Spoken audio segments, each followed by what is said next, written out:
This is going to be a third grade curriculum review. For third grade, I like to keep it simple and just focus on the 3 R's once again: reading, writing, and arithmetic. That is all that you need for the early elementary years. Remember, when you homeschool, you are on your own time and grade schedule. You are not on the same schedule as the public school system. So you do not need to do what they do. You do not need to copy their method of learning. What I do for third grade is we will then read this Laugh and Learn Bible for kids. So we just would read each chapter together, and then at the end of each section is a few questions. It's usually one question, maybe two. Tricky bits: what is a sacrifice? Quick question, something to talk about, and then a little quick prayer. So it's no different than a devotion. Book of Bible facts.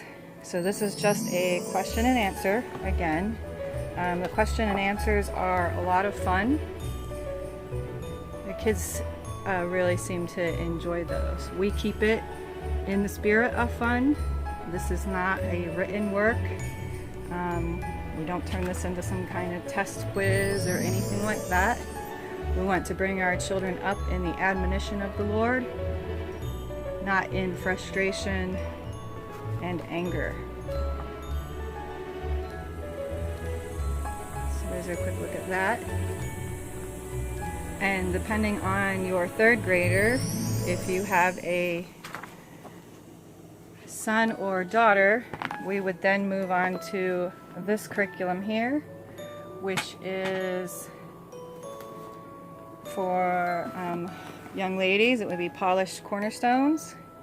And this is a complete K through 12 curriculum. You can use this throughout the entire homeschooling Bible curriculum phase.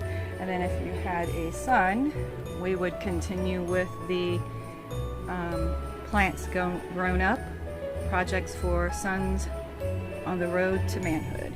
So this is by the same author, and again, this is non-consumable. So math, we would continue working with money, handling money God's way. For third grade, we would go ahead and do the Larry Burkett's Money Planner for Kids, and a quick table of contents review of that. So we would just continue to read this together and talk about it. And then we would go on to finishing our Life of Freds.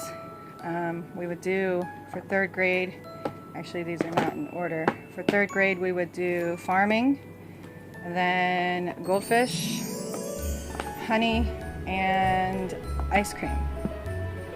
Now in third grade, depending on my child, I also have teaching textbooks from third grade on through geometry, actually algebra 2. So depending on the child, I would continue from third grade on either working with teaching textbooks or Life of Fred. I've used both, and my first child used teaching textbooks. Then we switched to Life of Fred for a little while to change it up. And then when he got to about, I think it was geometry, he wanted to go back to teaching textbooks for geometry. So we own them all, and I kind of let the children decide based on their learning style, and sometimes kids just need to change things up every once in a while. For English, for third grade, we just work through the primary language lessons of Emma Searle. Very gentle learning. This is more of a Charlotte Mason approach. So there's a table of contents. This is a gentle English, and as you can see, it does cover everything that a public school or any other English curriculum would cover, and then some, in my opinion.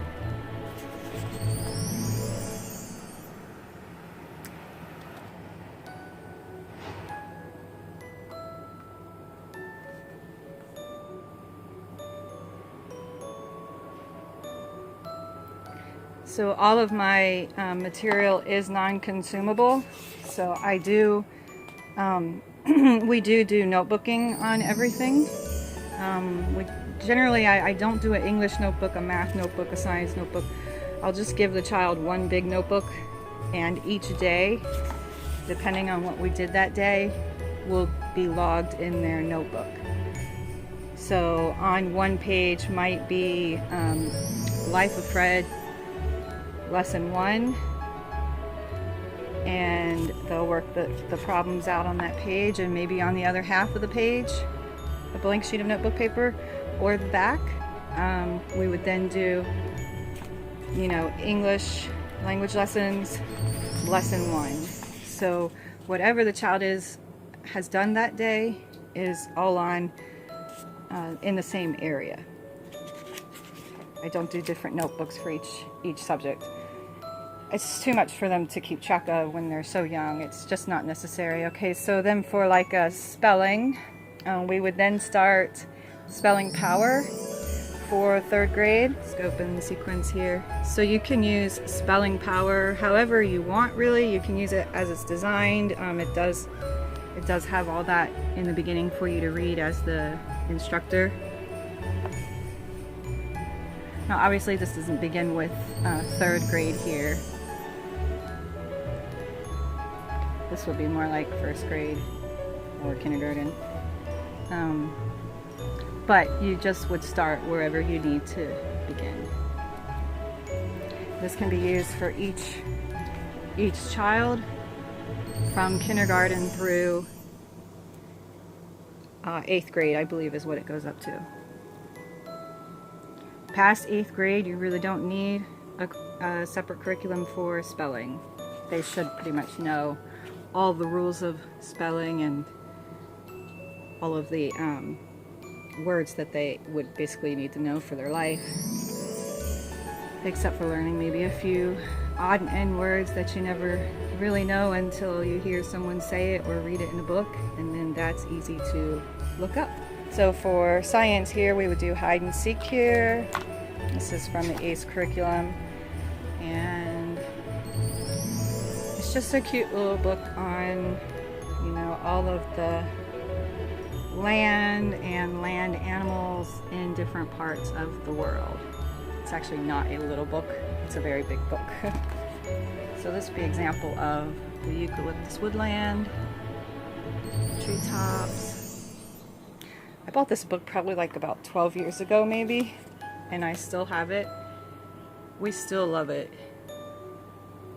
So what they then would do is they'll read about the animals, and then for fun, you would find them in this giant picture of hidden animals. They love looking at this, but it is very, very large. So you just fold that and go to the next page, which would be about Arctic animals.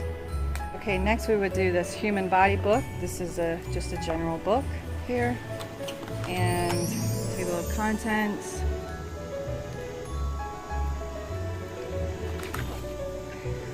And we would just read one chapter at a time, and we would talk about it, and we would notebook this. So for example, I would have them probably notebook this and do their best drawing. They could even trace it if they wanted to. But this is a fun interactive book. You have things like this where you can pull the tab and it shows the different cells, fat cells, blood cells, bone cells. So it's really a nice interactive health book. We've got a page here where it shows the inside of the bone. So it's really cute. So for 3rd grade, we would then begin to study the human body.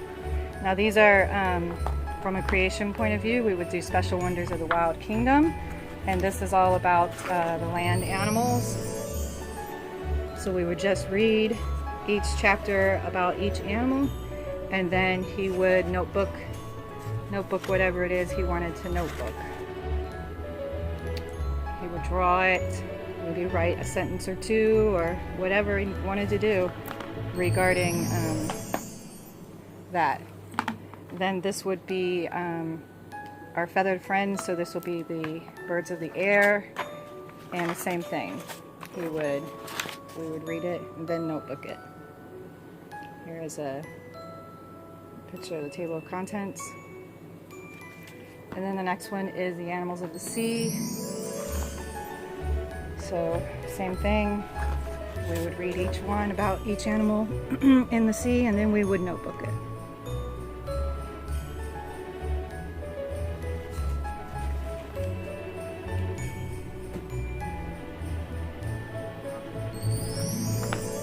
Okay, so for history, we would do, again, a gentle introduction to history. No textbooks yet, just a lot of reading.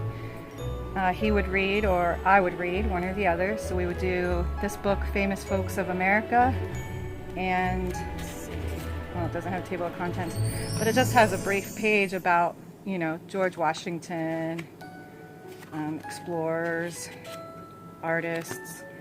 Then we would do this brief introduction to the Bill of Rights. We would also, there's one in the Constitution, here you go. We're there when they signed the Constitution, if you were there. Then we would read this, lived at the time of the Civil War. And again, he would just, we would read it, and if you wanted, we could notebook it. If you sailed in the Mayflower in 1620, if you traveled west in the covered wagon, and these are all just starts. So if he wanted to do something more and he showed an interest regarding the subject, like just say if you traveled west in the covered wagon and he showed more of an interest, we would then go ahead and rent books from the library or find other resources. So then I would also go ahead and read these I Survived True Stories books to him. My children seem to really like these.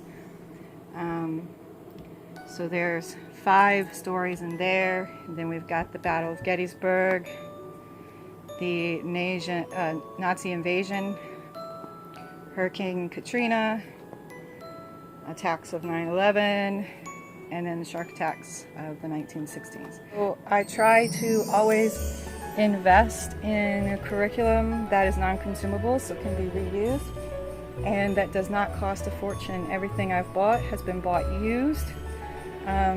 Pretty much everything. I can't think of anything that's new. It's been bought used on eBay or Facebook Marketplace or just anywhere. I almost never spend more than $20 on a book, and it's all, you know, it's all good. You can educate your children at a reasonable price. You do not need to go into debt for curriculum, these high-dollar curriculums. I've homeschooled for 12 years, and I've used every curriculum under the sun, all the name brands. I've seen people go into debt to purchase a kindergarten or a first grade curriculum for their child and make monthly payments. That just sounds crazy to me, but I've actually seen that happen. You don't need that kind of thing. Math is math. It does not matter which curriculum you purchase. 1 + 1 is always going to be 2. History is history. It never changes.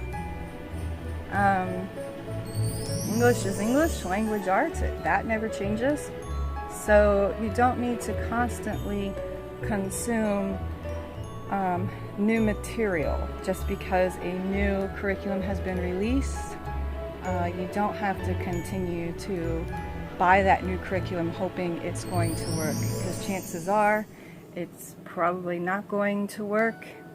The only curriculum that works is the curriculum that you end up liking to teach. And the more gentle the curriculum is, the more apt that the child is willing to accept it. So, you know, it's just better to take a gentle approach to homeschooling, because you don't want to kill that love of learning for your children. Okay, I hope this was helpful. Have a good day.